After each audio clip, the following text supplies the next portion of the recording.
Susan, did you know Coach Stu? No, I had never had the opportunity to meet Coach Stu. So how did you get the idea for this book?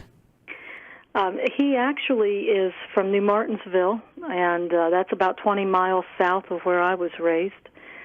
And so he's a bit of a hometown hero.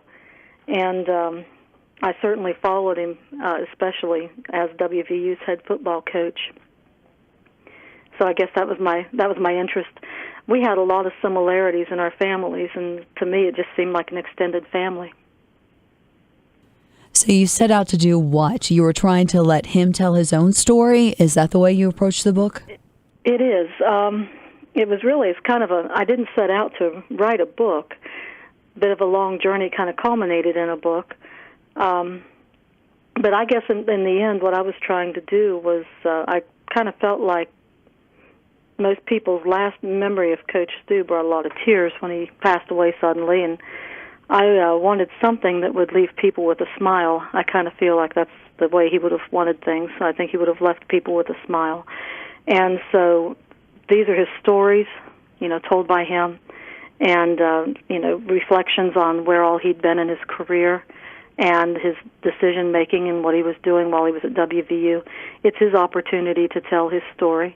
And I like to think there are a lot of smiles in the book. How did you put all this together? It seems like you kind of just went through the archives, the Coach Stu archives. That's what I did.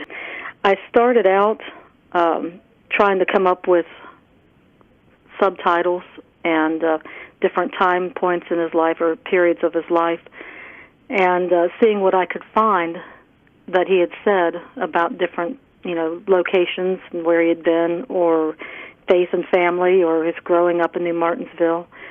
And then I just kind of put everything in chronological order, or what I thought was logical order, and that's pretty much what the book is his quotes as he's telling.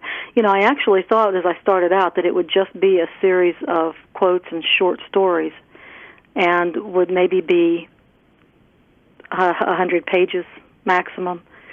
But I found out there was actually quite a bit out there, and I think most people realized that Coach Stu liked to talk, so when he was given the opportunity, he really would open up, and there was a lot out there.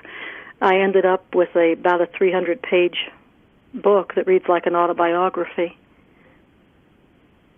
Was there anything that surprised you along the way?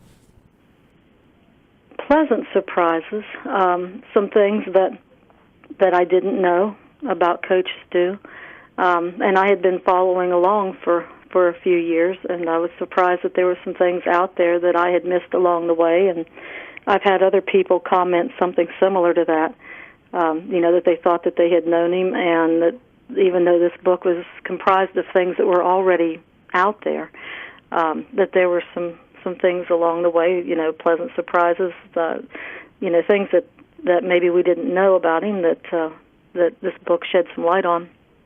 I think one of the things I really enjoyed finding out about him was his interest in music. His father, Blaine Stewart, was inducted into the West Virginia Country Music Hall of Fame, so he grew up in a musical family.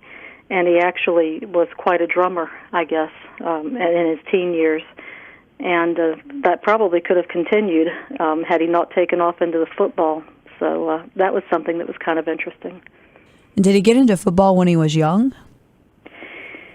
He tells a story about how his brother got into football first. He has an older brother named Ted. It was just the two of them. He really looked up to his brother. And when his brother got into football, he was in 7th grade, his brother was in 9th, and there wasn't a junior high team, so he ended up being the manager of the football team and kind of following along with his brother, who was a player on the team. And he tells that was the point in his life when he really, found out about football and developed a love of the sport.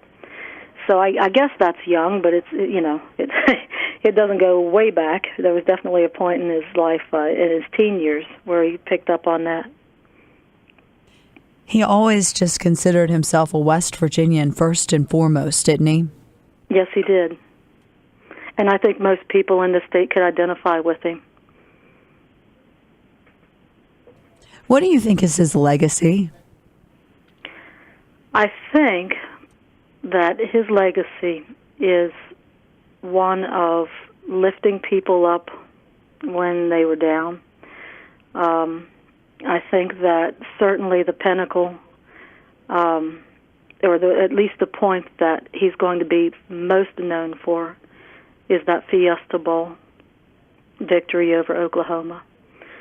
And I think that was at a point when so many West Virginians were emotionally tied in to what was going on. And he definitely lifted a whole lot of spirits in that time period. But I see him even beyond that, before that time and after that time, as a gentleman who really just lifted people's spirits. And he was a gentleman. He was a gentleman. Yes, ma'am.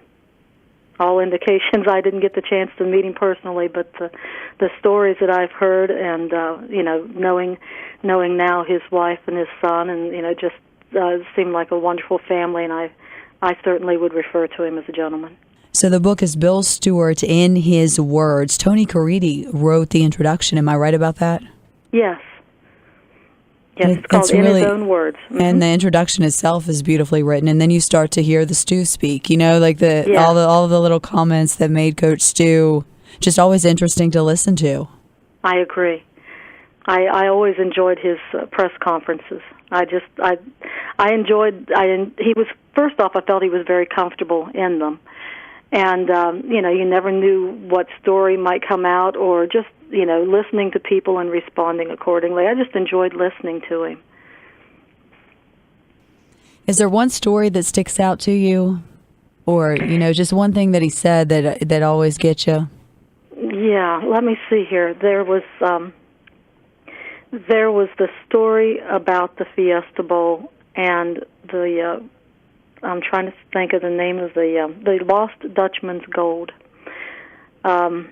Apparently was something that he had told the players that I had never heard before, and but he had coached out in Arizona and at Arizona State, and he was familiar with the area, and he was telling some local history to the players, and it's the story of the Lost Dutchman's Gold, and told them how everybody had been looking for that gold ever since the Dutchman had died, and then he kind of turns it around to the players, and he says, we're out here searching for our own gold, and he's referencing that trophy, and talks to them about finding their gold right there in the desert. And it's a beautifully told story by Stu.